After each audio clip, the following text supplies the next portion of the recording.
나는 밀리터리 덕후다. 본격 밀리터리 팟캐스트 밀떡을 시작합니다. 청취자 함께 정말 밀떡.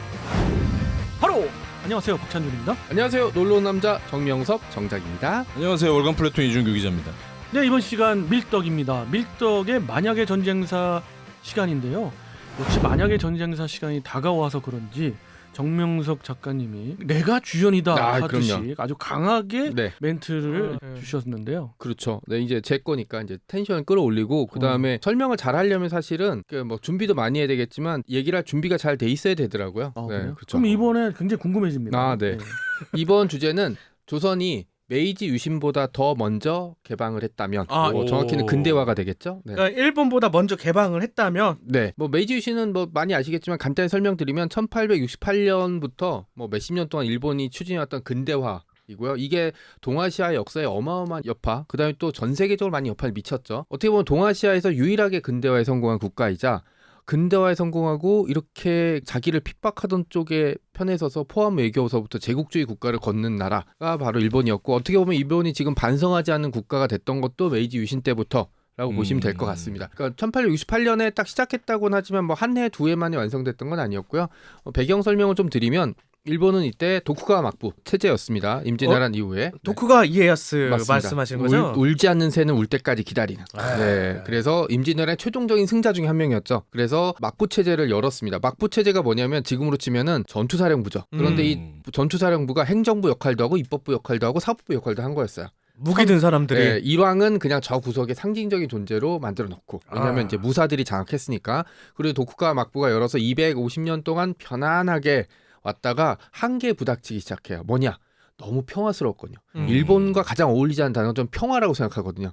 평화를 사랑하지 않는 민족이 평화를 가져왔어요. 그동안 엄청 싸웠잖아요. 그러니까 사무라이들이 공무원처럼 돼버리니까 뭐냐면 칼을 든 사람은 항상 이 칼을 휘둘러서 자기 지위가 올라가길 바래요. 그러니까 전국 시대에는 어떻게 보면 그렇게 칼을 휘둘러서 지위가 올라간 뭐 토요토미 대회 같은 인물들이 있었는데 250년 동안 그냥 국가가 전쟁이 없이 평화로워지니까 막부 체제는 안정이 됐는데 그 밑에 있던 사무라이들이 다 공무원이 돼버린 거야.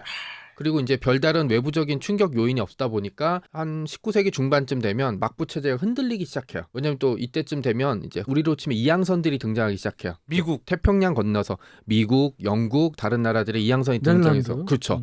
네덜란드랑은 사실 예전부터 교류를 하긴 했죠. 굉장히 제한적으로 교류를 했고 우리나라보다 더 심한 쇄국 정책을 취했었어요. 그런데 외부 세력들이 나타나기 시작하고 특히 페리 제독이 와서 개항할래? 한판 붙을래? 라고 하니까 사실 자신이 없었던 거죠. 이제 싸움에 붙어봤더니 이제 게임이 안 된 거였어요. 그래서 개항을 해야 되는 것 같은데 양인들은 너무 싫어. 그런데 도쿠와 막부는 이 문제 해결하지 못하니까 우리 일왕한테 다시 한번 의지해보자 라는 식의 분위기가 흘러갔습니다. 이걸 이제 전문 용어로 존황 양이파라고 부르는데 이제 일왕을 옹립해서 양이들을 몰아낸다라는 개념이었어요. 덴노. 네, 그렇죠. 그리고 이제 도쿠가와 막부 같은 경우는 타도 대상이 돼버려서 이제 그 전쟁 1867년에 보신 전쟁이라고 토쿠가와 막부 쪽과 존황 양이파 간의 전쟁이 벌어졌는데 이 전쟁이 1년 만에 끝나고 나온 게 바로 이제 메이지 유신이었죠.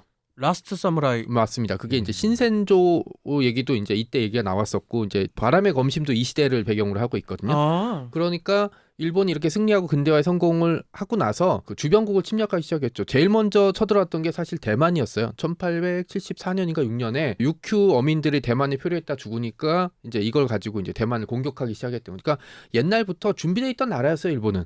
임진왜란 때도 그랬듯이 늘 침략하고 싶었다. 그러니까 자기네들한테 총이 쥐어졌어. 그러니까 이 총을 가지고 남한테 쏘기 시작하는 거예요. 이게 근대화가 시작되면서 되자마자 이제 총을 서양에서 이제 받으니까 이걸 가지고 자기 나라를 지킬 생각을 안 하고 남의 나라를 가서 뺏을 생각을 하죠. 대만을 그렇게 건드려 보고 그다음에 우리나라 같은 경우는 강화도 조약하기 전에 자기네들이 당했던 고스란히 영종도에다 포격을 해서 이제 강제로 개항 조약을 맺게 합니다. 뭐 이게 강화도 굉장히 조약이죠. 불평등했죠. 그렇죠. 자기네들이 당한 고스란히 이제 그대로 써먹은 거죠.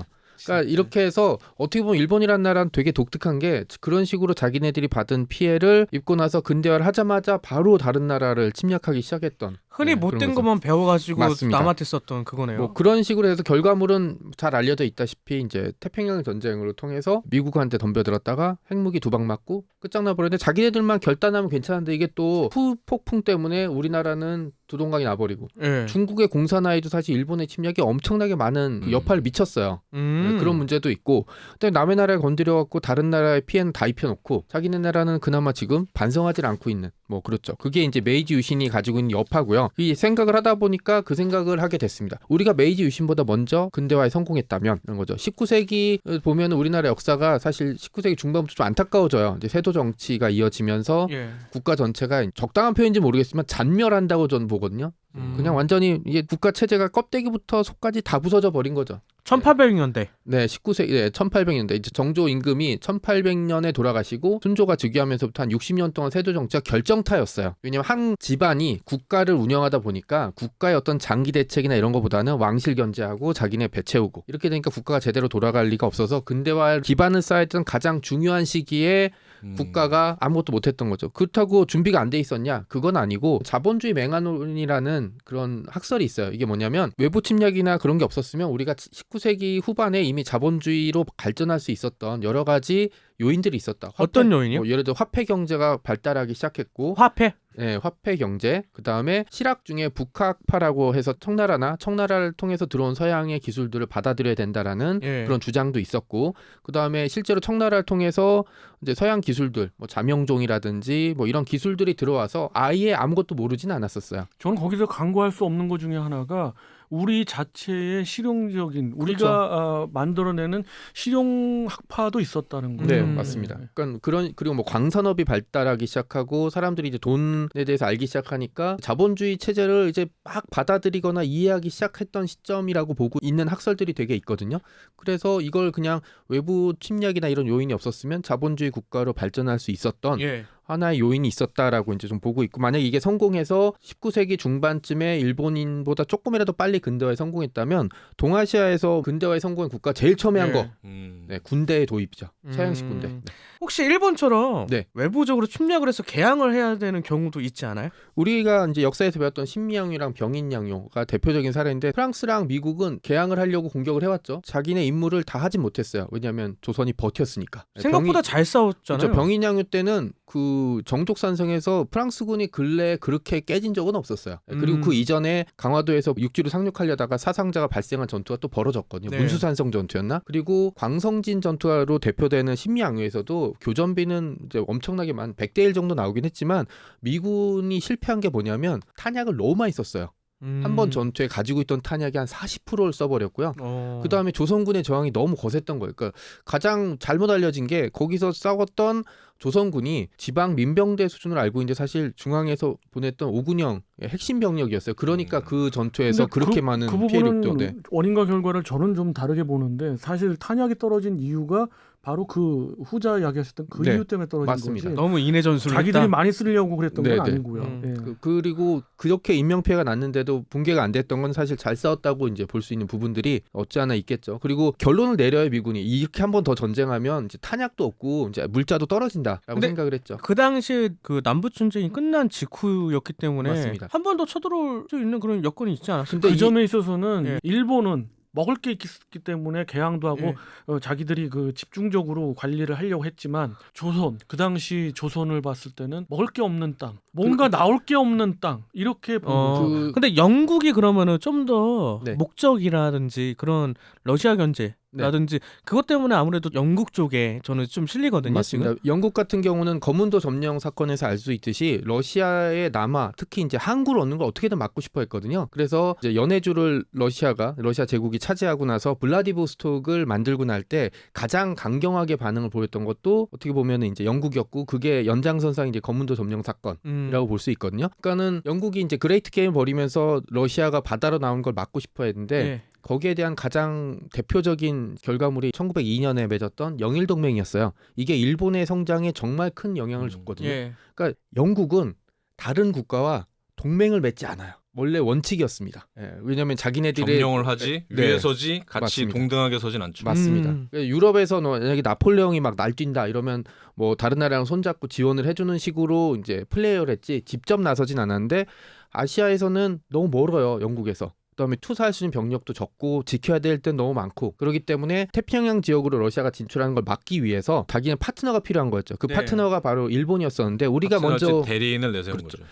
우리가 먼저 근대화에 성공해서 우리가 러시아를 견제할 수 있는 군사력을 가지고 있었다면 영국 입장에서는 일본보다는 우리가 훨씬 선택하기 쉽죠. 예. 산업혁명이 과연 성공했을까요? 우리나라에서요. 예. 몇 가지 변수들이 있지만 저는 자본주의 맹화론을 추정하는 입장이라면 저는 가능성은 충분히 있다고 보고 왜냐하면 있어요. 일본 같은 경우는 메이지 유신을 통해서 결국은 이제 특사를 파견하고 그들의 문명을 배웠잖아요. 그다음에 이제 압축 성장을 하기 위해서 맞습니다. 굉장히 노력을 했었잖아요. 우리나라에서도 그런 개혁파 정치인들이 분명 있었을 것 같은데 맞습니다. 저는 이제 그들을 보내서 선진 문물을 배우고 돌아와서 철도도 깔고 산업혁명을 진행할 수 있을 거라고 생각을 하거든요. 일본이랑 청나라의 방해로 대부분 실패하긴 했지만 말씀하신 건 다 우리나라도 하려고 했어요. 서양이나 예. 미국이나 다른 나라를 파견해서 기술을 신사유람단이라고 또 그렇죠. 있었지 않습니까? 그리고 실제로. 받아오려고 했고 그다음 철도도 사실 어떻게 보면 그 상황에서도 일본과 비슷한 시기에 예. 받아들였고 전차 같은 경우는 교토 다음으로 이제 나서 청일전쟁 때 쳐들어온 일본군이 신기해서 뺏어 타고 다니고 막 이랬었거든요.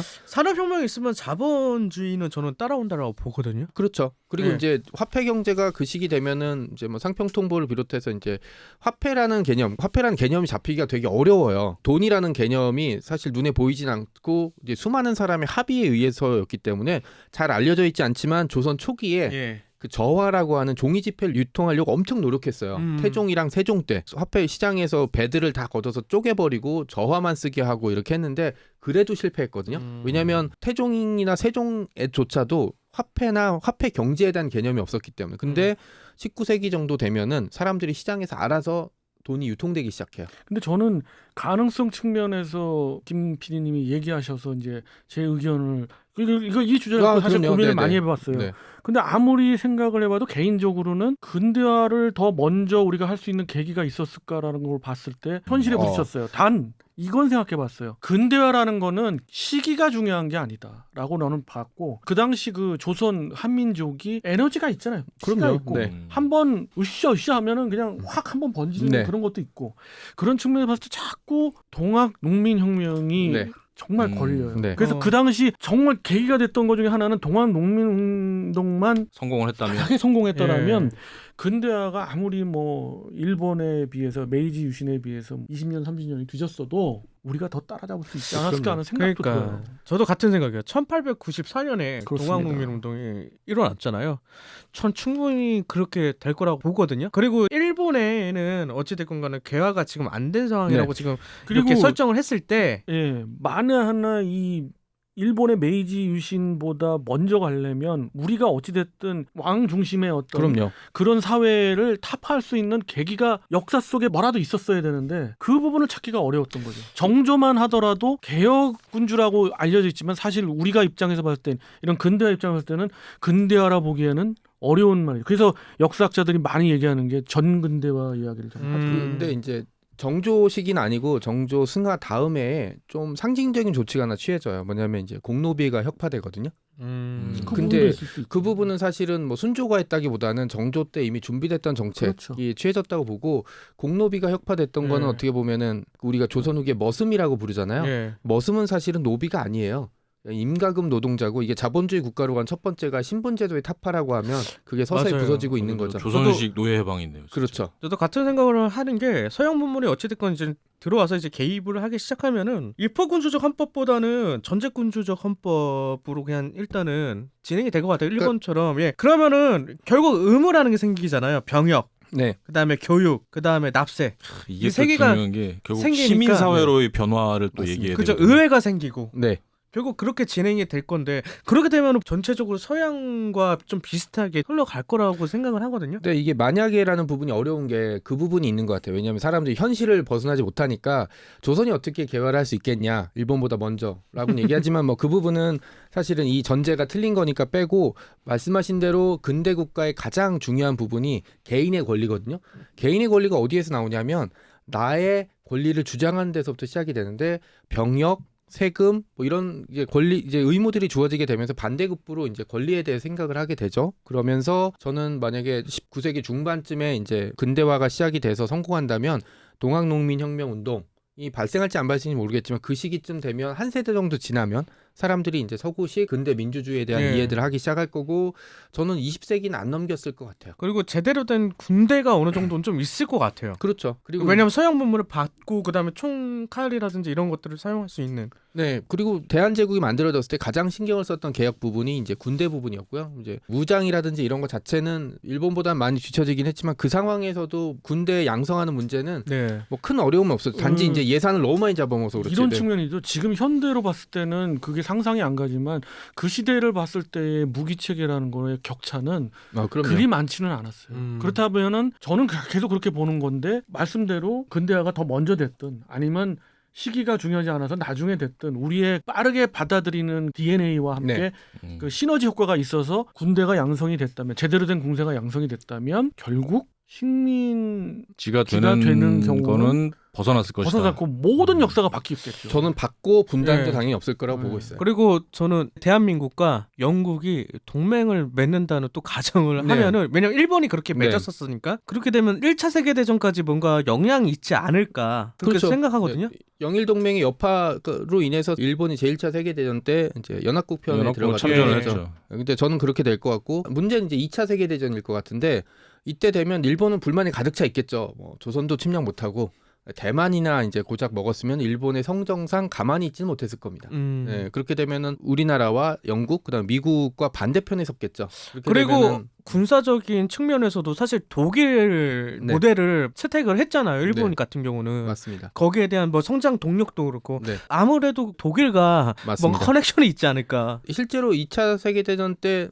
이제 그 일본이 머나먼 곳에 떨어진 독일이랑 손을 잡았던 이유도 뭐 독일을 사랑해서 그랬나 좋아해서 그랬다기보다는 자기 이익선을 지켜줄 만한 국가이기 때문에 그런 게 굉장히 컸거든요. 그런 문제가 있어서 어떻게 보면은 이런 꿈을 상상한 가장 큰 이유는 식민지와 분단이 없을 것 같았고, 그럼 이제 그 여파는 어떻게 보면 이제 중국에도 미쳐서 중국이 완전히 공산화되는 것도 좀 막을 수 있지 않았을까. 네, 그렇죠.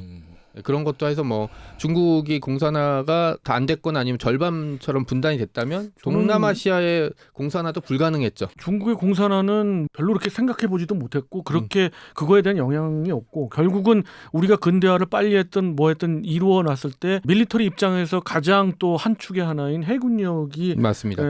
강화가 됐을 거고 어느 정도의 해군력이 있다면 일본이 그렇게 쉽게 우리를 넘볼 수 없었고 그렇게 되면은 중국조차도 네. 나중에 뭐 국공 합작이 되던 뭐가 되든 2차 세계대전에 우선 역사를 흐름이 있었다 하더라도 우리 쪽이 연합군 쪽에 서 있을 거고 그렇게 따지면은 중국의 영향권에서 완전히 벗어난 상황이 되지 않았을까 싶고 이렇게 됐을 때의 행복한 해피바이러스가 계속 나오는 그리고 거죠. 이제 이 만약에를 얘기하면 질문이 그럼 우리가 근대화에 먼저 성공하면 일본처럼 제국주의 국가가 되느냐 될 거 아니냐라는 얘기들 하는데 저 자신 있게 얘기하지만 그거는 조선을 잘 모르는 얘기예요.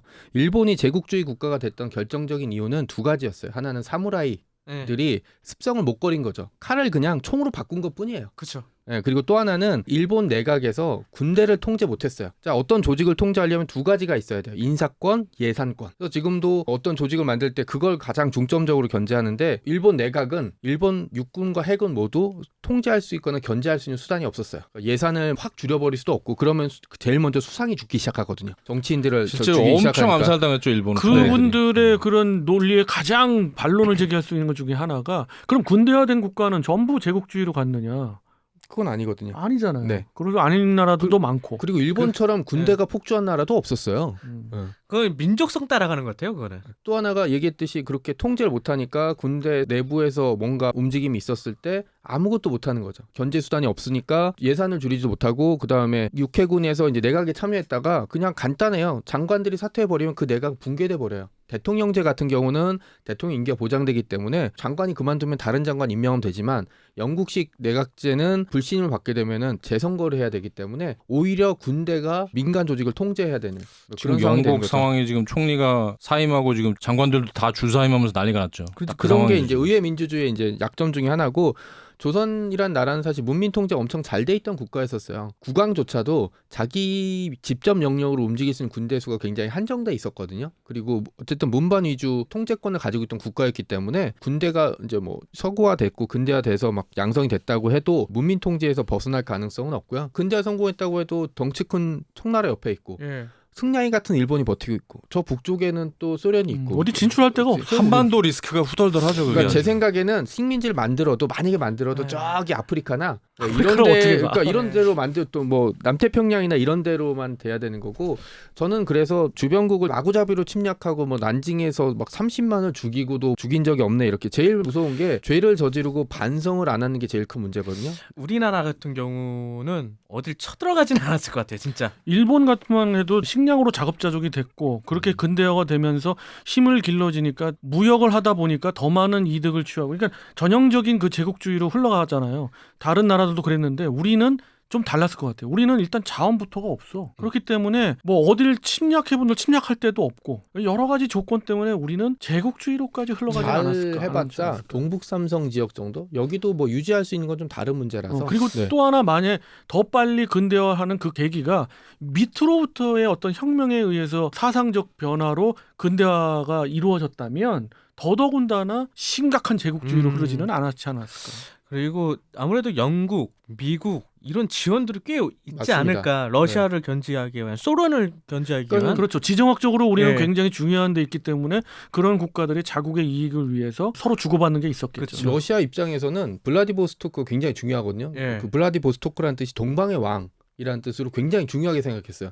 근데 블라디보스토크랑 우리나라 끝이랑 엄청 가까워요. 그렇기 때문에 일본이 바다 너머로 견제하는 것보다 훨씬 유리할 수 있죠. 그럼 일본 같은 경우에 만약에 뒤늦게 근대화에 성공을 했다라고 네. 치면은 우리나라를 침공할까요? 하려고 노력하겠죠. 일본의 습성상 어떻게든 자기네들 세력을 외부로 진출시키려고 하고 항상 우리나라가 먼저 타겟이었어요. 그래서 메이지 유신이 성공하고 직후에 나온 게 정한론이었어요. 정한론이 이제 조선을 정벌하자는데 찬성 반대가 아니라 야 지금 당장 침략, 좀 이따가 침략. 그래서 요 토론이 벌어질 때도 야 우리가 지금 이제 근대화에 성공해서 돈도 없고 군대도 요만한데 이걸 가지고 조선에 쳐들어가면 지금 이길 수가 없어. 야 몇 년만 기다려. 쪽이 이제 신중론 이제 온건론이었지 예. 반대하는 쪽은 없었어요. 어느 국가나 어느 역사를 봐도 힘이 좀 국가적인 역량이 좀 떨어지는 거는 그 나라의 인구수와 그렇죠. 그 당시만으로 보면은 농업의 힘, 자급자족의 힘이 얼마만큼 있었냐는 네. 거예요. 일본 같은 경우는 우리하고 비교가 안 됐죠. 그 전부터 그 시기에는 인구로 보나 뭘로 보나 그 시기도 그렇고 그 전에도 네. 그렇고 평야지대가 기본적으로 한반도보다는 일본 열도가 많거든요. 그러니까 어쩔 수 없이 그런 잣대로는 국력이 커질 수밖에 없어요. 그 당시는. 그렇지만 근대화가 이루어진 한반도는 쉽게 건드릴 수 없는 거죠. 자기들이 설사 침략을 하려고 한다 하더라도. 왜냐면 임진왜란 때 어떻게 당했는지 알고 있으니까 이제 뭐 섣불리 군대를 뭐 그런 면도 동원하지는 있고요. 좀 못했을 거고 강항이라는 선비가 임진왜란 때 이제 일본으로 끌려가요. 그래서 그 얘기를 하더라고요. 자기는 일본이 습성이 잔인한 줄 알았더니 그게 아니라 사회적으로 비겁하면 살아남을 수 없는 구조. 칼자국이 다 앞에 있다고 한 거예요. 뒤에 칼자국 있는 사람 본 적이 없다. 맞아요. 그냥 도망쳐서는 차라리 싸우다가 죽은 한이 있어도 뒤에서 도망치다가 이렇게 살아남는 건 사실 죽는 것보다 더 심한 사회적으로 모욕이다. 매장으로 시키는 거고 뭐 좀 과장 어쩌고저쩌고 얘기하지만 사무라이들끼리 가다가 칼질끼리 부닥치잖아요. 일단 칼을 뽑고 봐야 돼요. 상대방이 뭐 다이묘 아들이건 누군 칼을 뽑아야 돼. 그래서 상대방을 죽이건 말건 간에 칼을 안 뽑으면 칼을 안 뽑은 게 죽은 것보다 더 심한 치욕이 되는 거예요. 그러니까 사회가 그런 식으로 억압적이고 죽음을 아주 쉽게 생각하는 뭐 할복이란 얘기 있잖아요. 사실 얼마나 끔찍한 거예요 그게. 네. 그냥 죽으려면 사실 여러 가지 방법이 있는데 배를 십자형으로 갈라서 내장을 꺼내서 보여주는 게 이제 그 할복의 하이라이트거든요. 자기네들 가오라고 생각하는 거죠. 그렇죠. 예. 네, 그런 잔인함을 가지고 습성을 가지고 있는 국가가 민족성이라는 얘기 별로 좋아하진 않긴 하지만 그런 국가에게 무기를 쥐어주게 될 때 그 국가가 얼마나 폭주하게 될지는 일본이라는 사례를 통해서 볼 수 있고 지금도 어떻게 보면은 손에 창칼만 안 들고 무기만 안 들었지 머리는 이미 메이지 유신 직후의 정한론이었던 시대랑 변하지 않았어요. 그래서 저는 좀 안타까운 측면이 있고 자신 있게 얘기하지만 우리는 근대화에 성공을 했다고 해도 일본처럼 제국주의 국가가 될 건 아닙니다. 사실 그런 얘기를 들으면 굉장히 모욕적이에요. 우리 조상님을 어떻게 보고. 그러면은 지금 만약에 그 시대에 맞춰서 쭉 이어나서 만약 현대 상황이라면 네. 과연 어떤 상황일까요? 대한민국은 일단 분단은 안 됐을 거고요. 네. 네, 통일이 돼 있었고 그다음에 영토가 얼마나 늘어났을지 모르겠지만 지금보다는 훨씬 선진국. 지금 동아시아에서 일본이 차지하고 있는 포지션을 아마 우리가 가지고 있겠죠. 그다음에 일본이 근대화를 우리랑 비슷한 시기에 했건 아니면 좀 늦게 했건 뭐 상관없이 일본도 우리가 근대화를 했다면 진출할 수 있는 방향이 제한돼 있죠. 갈 수 있는 데가 뭐 대만 정도밖엔 대만이랑 뭐 남태평양 정도밖에 없을 텐데 이후에 이제 일본이 어떻게 폭주할지는 모르겠지만 우리가 이렇게 근대화에 있어서 일본 옆을 이렇게 지키고 있는 한 일본이 뭐 심하게 폭주하거나 아니면 폭주 끝에 더 큰 사고를 치는 거 정도는 막을 수 있지 않을까. 만약에 그 상태에서 제2차 세계대전이 벌어지고 태평양에서 전쟁이 벌어졌으면 제가 보기에는 배틀 오브 브리튼이 대한해협에서 한번 벌어질 것 같고요. 항공전 같은 게. 그다음에 뭐 양쪽 다 서로 상륙해서 뭐 기선을 제압하기는 어려울 테니까 그냥 대치 상태가 좀 오래 가지 않을까 정도 생각하고 있죠. 저는 그런 상상을 봤을 때 2차 세계대전 전에 중국 대륙의 입장에서의 우리도 한 축의 열강 안에 들었기 때문에 간도 지역을 우리가 차지했을 거고 그렇게 따졌을 때 지금보다는 영토도 더 부강한 나라 그리고 동북아의 강자 이렇게 흘러가지 않았을까 하는 상상을 충분히 해볼 수가 있어요. 동북아가 훨씬 더 평화스러워졌겠죠. 중간에서 그래도 꽤 견제는 하고 있었을 거다. 그 역사적으로 보면 어떤 때랑 비슷하냐면 고려가 귀주대첩 이후에 잡고 있는 포지션이랑 비슷한 거죠. 거란이 고려 잡고 중국을 점령하겠다고 했지만 여기서 컷 당해버리는 바람에 거란은 더 이상 남지를 못하고 그다음에 중국 남쪽도 거란이 안 쳐들어오니까 스톱. 그리고 이제 우리는 양쪽의 균형 역할을 해서 이때 송나라에서 고려 사신 오는 걸 좀 싫어하는 사람들이 많았어요. 너무 거들먹거린다고. 근데 고려에서는 그럴만 하죠. 그러니까. 왜냐하면 우리가 송나라한테 도와달라고 했을 때 쌩 깠거든요. 그런데 우리는 알아서 물리쳐줬어요. 송나라도 이렇게 거란을 크게 물리친 적이 없었거든요. 그러면서 동북아의 균형을 차지하고 100년의 평화가 이때 찾아왔거든요. 저는 그런 게 한번 재현되지 않았을까라고 생각해봅니다. 네. 자, 항상 만약의 전쟁사 시리즈를 우리가 상상을 할 때는 해피바이러스가 있는 그렇죠. 것 같아요. 네. 하지만 또 역사는 달리 흘러왔었고 그렇죠. 그리고 역사를 재미로 되짚어 보기도 하지만 거기 그 속에서 우리가 배우는 게 있잖아요. 실제 역사에서 배우는 것까지 합쳐져 가지고 네, 맞습니다. 이 시간이 좀 배울 점도 많고 네, 재미도 즐겁게 있고 상상해보는 것이죠. 그런 시간이 되는 것 같아요. 어쩌면 일본이 운이 좋았을 수도 있겠네요. 훨씬 좋았겠죠. 핵폭탄 안 맞고 그다음에 일본이라는 나라가 이제 보통 국가로 가고 싶어 한다고 계속 얘기하지만 이 상태에서 보통 국가로 갈 수는 없죠. 왜냐면 저지른 짓이 너무 많고 네, 사과도 안 하고 있고 이런 상태에서 어떻게 정상적인 보통 국가로 갈 수 있겠어요. 그때 당시 메이지 유신 그러니까 네. 침공을 당한 거 개항을 한 게 오히려 다행이다. 그렇죠. 여기서 또 우리가 느낄 수 있는 거는 우리 스스로의 변화 그리고 우리 스스로의 힘 이게 굉장히 중요하다 보고 그것이 또 지금 시대에는 국방 정론으로 이어지는 맞습니다. 거예요. 자, 이렇게 해서 이번 시간은 만약의 전쟁사 우리 정명석 작가님이 주연이 되는 본인 스스로 주연 배우라고 그렇죠. 합니다. 네. 스타링 정면서. 네. 엑스트라는 저는 네. 열심히 맛있게 먹고 네, 들었어요. 네, 그래서 잘 이번 먹었습니다. 시간 잘 먹었고요. 아 배불러. 다음 시간에 또 다른 그 배부름으로 네. 다가오도록 하겠습니다. 자, 청취자 여러분, 다음 시간 기대해 주시고요. 저희는 이만 물러가겠습니다. 청취자 여러분께 경례 밀떡!